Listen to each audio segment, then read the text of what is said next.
It's almost 2025 and we got a massive year ahead for Arena Breakout. It's our biggest yet. But before we can have peak AB, let's lay the groundwork to make your favorite looter shooter even better. We wanted to take a moment just to share with the community what's on our minds for 2025 and beyond. This is not a roadmap, it's just a peek into what we've been thinking about and planning. We've broken it down into 3 parts: technical updates, game environment, and service improvements. Let's talk about a glitch that many players are familiar with: sunken corpses.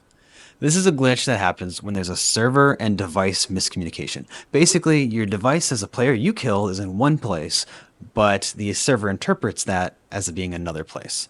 And that other spot happens to be under the ground and your loot is inaccessible. Fixing this problem has been very difficult, but we finally made good progress on it for Season 7. Remember when we added those fun ragdoll physics around Season 3? That's actually when the problem started. So we just wanted to air this out with the community and let you know what's been going on.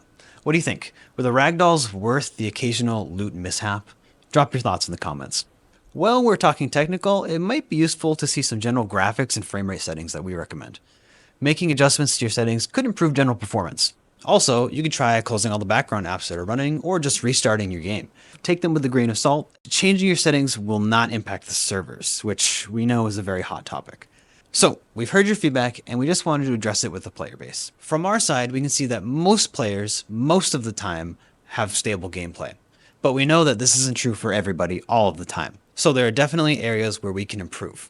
Our team are continuously monitoring and optimizing performance, and player reports are a big part of that feedback loop. So we just wanted to thank you for sticking with us and trusting us to constantly improve this aspect of the game. Now, let's talk about gameplay and the general game environment. The Dark Zone is brutal, but there's a few things that we just don't tolerate anymore: team killing and loot stealing. We can wrap these under toxic behavior. What we're seeing behind the scenes is just too much general toxic behavior that's making the game worse for everybody. So, as far as team killers go, we're upping the punishment to repeat offenders to a 1-year ban. We do not condone team killing under any circumstances. For loot stealers, we're talking about locked room raiders, players who steal loot inside of a locked room or even team kill after a door is opened just to get easy access to the loot inside. We're working on a few new features that will stop teammates from looting your locked rooms, like a cooldown for teammates before they can access a locked room. There's also solo ops coming in Season 7, so you can avoid teammates entirely if that's what you prefer. We're also exploring features like loot sharing preferences during matchmaking or loot lockouts that will match players with similar styles, if that's how you prefer to play. There's no concrete plans yet, but let us know what you're thinking. So, to summarize, these are just a few steps we're working on to discourage bad behavior that makes the game worse for everybody. Let's switch gears from bad behavior to the general game environment. So, the team at ABHQ have noticed a problem that's rooted in information asymmetry. I'm talking about rats. You might call them a rat, but it might just be a tactical holdout. When somebody's running around fighting, it's advantageous to sit and wait. But we found this creates a big imbalance for some playstyles, and it's kind of not very fun. So, ratting is one playstyle of many, but everybody can rat from time to time.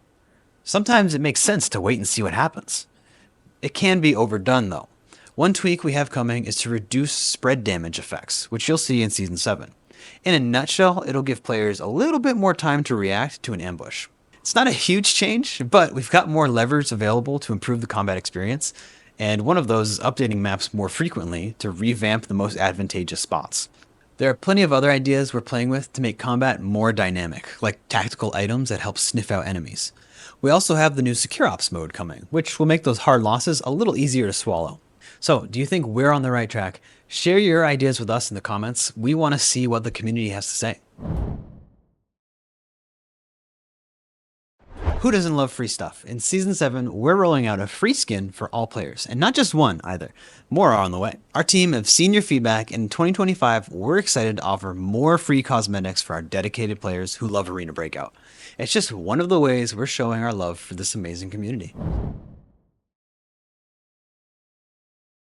Thank you for listening to us, and we'll see you in the Dark Zone for AB's Season 7 release on December 19th.